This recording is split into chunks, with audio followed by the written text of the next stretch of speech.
জামায়াতে ইসলামীর সঙ্গে আসন সমঝোতা যখন জটিলতায়, তখন নতুন জোটের ইঙ্গিত দিলেন ইসলামী আন্দোলন বাংলাদেশের জ্যেষ্ঠ যুগ্ম মহাসচিব ও মুখপাত্র গাজী আতাউর রহমান। গাজী আতাউর রহমান বলেন, ২০ তারিখ অর্থাৎ ২০ জানুয়ারি হল মনোনয়নপত্র প্রত্যাহারের শেষ দিন। নির্বাচন হল ফেব্রুয়ারির ১২ তারিখ, তাই না? ফেব্রুয়ারির ১২ তারিখের আগ পর্যন্ত যে কোনো কিছু ঘটতে পারে।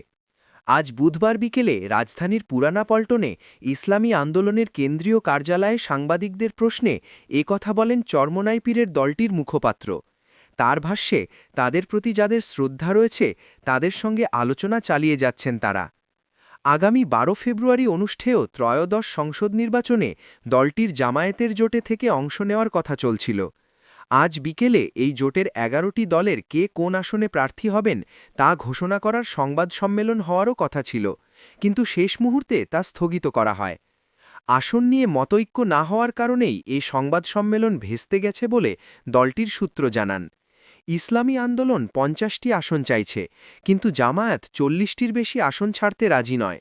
এ নিয়ে ইসলামী দল দুটির সমঝোতা আটকে যায়।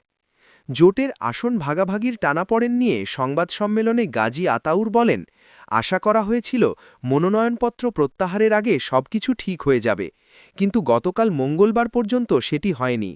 উদ্ভূত পরিস্থিতিতে গতকাল বৈঠক করে দলের সব স্তরের নেতাদের মতামত নেওয়া হয়েছে।